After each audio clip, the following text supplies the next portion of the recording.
Greetings, fellow Poltermasters.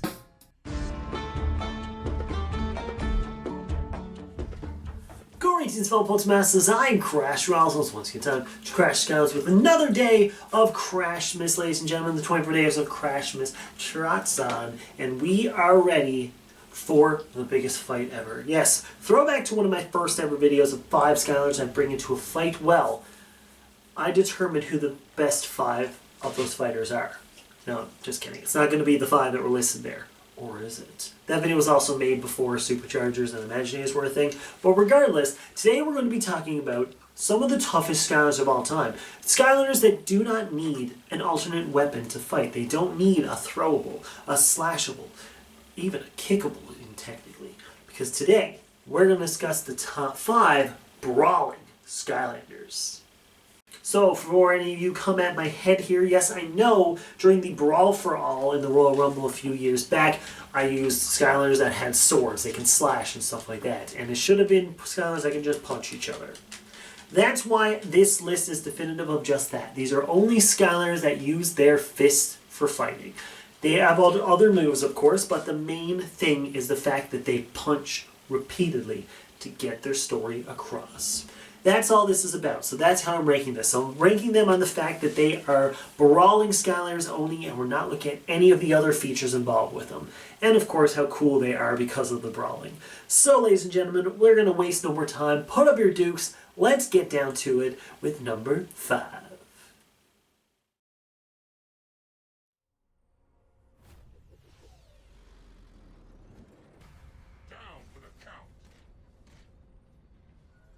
All machine, all damage. Jawbreaker's one of the biggest hitters in Trap Team, and it's mostly because of those Traptanium fists.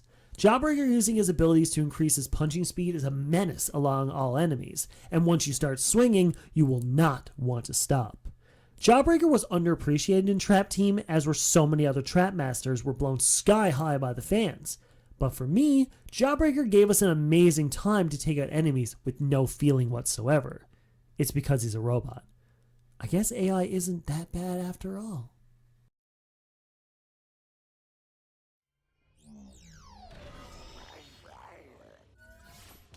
Our introduction to heavy-hitting Skylanders was during Spyro's adventure, and while Terrafin was great, nobody was more memorable than Slam Bam. The forearm monster slid into our hearts so fast and furious, no one even questioned anything else, as they could just show up, punch some fools, and move on. Slam Bam hits hard and fast, meaning you can easily pick him up and play without a doubt, knowing the enemies have no chance against him. Heavy hitters always have a place here on the channel, and Slam Bam will always have a place in my heart for that.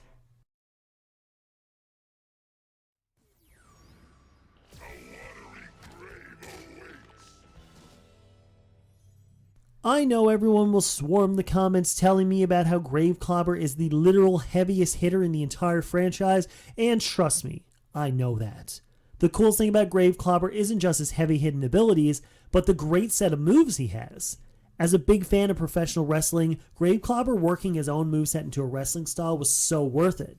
Being able to jump out the top of a totem and hit a huge swinging lariat makes him one of the biggest and baddest brawlers ever.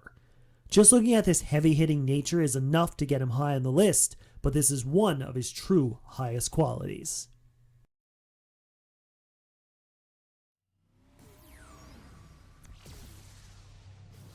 Supercharged. When the entire fanbase picks you as their favorite, or close to, there has to be a reason. Not just because you drive a cool car or have a super fast dash ability, you must have some kind of high-octane punches.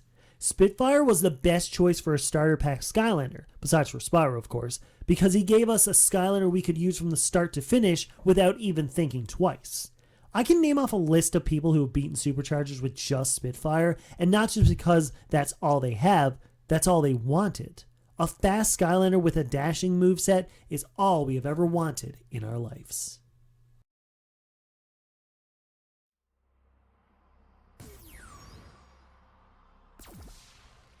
Crash and burn. There is a reason Frino is the only 2-time Skylander Royal Rumble winner, and it's not just because I'm really good with him. It's because even when he's heated or cooled down, Frino hits like a truck. Charging into battle with a devil don't care attitude, Frino is the true definition of punch first, don't ask anything later. Taking Frino and heating him up is something you can always rely on as a savior for any run. Frino is probably a Skylander I could beat SWAT Force 100% on Nightmare mode, as he has such a diverse moveset and is one that everyone can easily pick up and play. Will Frino get a third win in a future Royal Rumble? Probably. I'm just being honest here. And there we go, folks. Those are the top 5 Brawling Skylanders right now. Crashmas rolls on. We're going into them tomorrow. Technically, the next 2 videos are related to this one. You'll see why tomorrow, but I won't spoil anything. But I want to let you know, I want to know what your favorite Brawling Skylander is. So let me know in the comments below your favorite Skylander who is a Brawling Skylander. And if you agree with me that number 1 should be who it is. Yeah. I totally filmed this intro before I actually got the list done. It's Frino. Come on now. Regardless, ladies and gentlemen, thank you so much for watching. I'll see you all very soon for another video, aka tomorrow. If you don't know what Crashmas is, in the description below, I'm uploading a video every single day for 24 days, and the playlist is down in the description. So I jumped ahead a little bit there. But regardless, thank you all so much for watching. It's been a long few days. What do you mean it's only like barely halfway? I will see you tomorrow for an awesome video. Y'all mean the world. Don't ever forget it. But as always, I bid you farewell.